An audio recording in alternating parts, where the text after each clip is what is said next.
നമസ്കാരം, ടെക് ജീനിയസിൻ്റെ ഒരു പുതിയ വീഡിയോയിലേക്ക് എല്ലാവർക്കും സ്വാഗതം. ഇന്ന് ഞാൻ എടുത്തിരിക്കുന്ന വിഷയം PDF ആണ്. ഇന്നിപ്പോൾ ഞാനിപ്പം ഇവിടെ നിങ്ങൾക്ക് ഫ്രണ്ട് പോർഷനിൽ കാണാൻ കഴിയുന്നത് ഇതിപ്പം വിക്കിപീഡിയയിൽ സച്ചിൻ ടെണ്ടുൽക്കറിൻ്റെ ഒരു പോർഷനാണ്. ഇപ്പം ഞാനത് കാണിക്കാൻ പോകുന്നതെന്ന് വെച്ചാൽ എങ്ങനെ PDF ആയിട്ട് നമുക്കൊരു മാറ്റർ സേവ് ചെയ്യാം. അപ്പം ഇതിപ്പോൾ ഒരു വെബ് പേജാണ്. ഇപ്പം ഇതാണ് ഞാനൊരു PDF ഫയലായിട്ട് സേവ് ചെയ്യാൻ പോകുന്നത്. ഇപ്പം ഇതുകൊണ്ട് ഇങ്ങനെ സേവ് ചെയ്താൽ ഒരു ഗുണം എന്ന് വെച്ചാൽ നമുക്കാണെങ്കിൽ ഈ നെറ്റിൻ്റെ ആവശ്യം വരത്തില്ല. ഇതിപ്പം നമുക്ക് ഇത് എടുക്കണമെങ്കിൽ നെറ്റിൻ്റെ ആവശ്യം വരും. ഇപ്പം അത് ചെയ്യണമെങ്കിൽ നമ്മൾ ആദ്യം റൈറ്റ് ക്ലിക്ക് ചെയ്ത് പ്രിൻ്റ് ഞെക്കുക. അതിനുശേഷം ഇവിടെ ഇപ്പം ഇങ്ങനൊരു കോളം വന്ന് ഇപ്പോൾ ഇങ്ങനൊരു പേജാണ് വന്നേക്കുന്നത്. ഇതിനകത്ത് ചേഞ്ച് എന്നതിൽ ക്ലിക്ക് ചെയ്യുക. ഇപ്പം ഇങ്ങനൊരു പോർഷൻ വന്നു.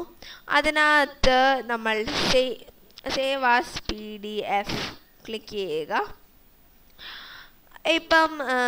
ഇപ്പം നമ്മുടെ മാറ്റർ ഇങ്ങനെ സൈഡ് വന്നിട്ടുണ്ട്. അതിനടുത്ത് നമ്മൾ സേവിൽ ക്ലിക്ക് ചെയ്യുക. സേവിൽ ക്ലിക്ക് ചെയ്തിട്ട് നമ്മളത് സേവ് ചെയ്യുക. ഇപ്പം ഇതൊരു PDF ഫയലായിട്ട് മാറിയിട്ടുണ്ട്. ഇപ്പം ഇതിൻ്റെ കണ്ടോ, നമ്മൾ മറ്റേ പേജിൽ കാണുന്ന പോലല്ല. ഇതിപ്പോൾ നമുക്ക് വായിക്കാനൊക്കെ സൗകര്യമാണ്. ഇത് വായിക്കണമെങ്കിൽ പിന്നെ നെറ്റിൻ്റെ ആവശ്യമില്ല. അങ്ങനത്തെ ഒത്തിരി ഗുണങ്ങളുണ്ട് ഇതിന്. ഇപ്പം നമുക്ക് കാണാൻ പറ്റും നമ്മൾ PDF ആയിട്ട് ചെയ്തിരുന്നതാണ്. അതുകൊണ്ട് തന്നെ മറ്റ് ഇതിനേക്കാളിലൊക്കെ എളുപ്പമാണ്. ഈ PDF-ൻ്റെ ഏറ്റവും വലിയ ഗുണം എന്ന് വെച്ചാൽ അതാണ്. നമുക്ക് എല്ലായിടത്തും ഇപ്പോൾ അസൈൻമെൻ്റ് ഒക്കെ ചെയ്യുമ്പോൾ നമുക്കാണെങ്കിൽ നെറ്റിൻ്റെ ആവശ്യം വരത്തില്ല. ഇങ്ങനെ നമുക്ക് ചെയ്യാൻ സാധിക്കും. അതാണ് ഇതിൻ്റെ ഏറ്റവും പ്രധാനമായ ഗുണം.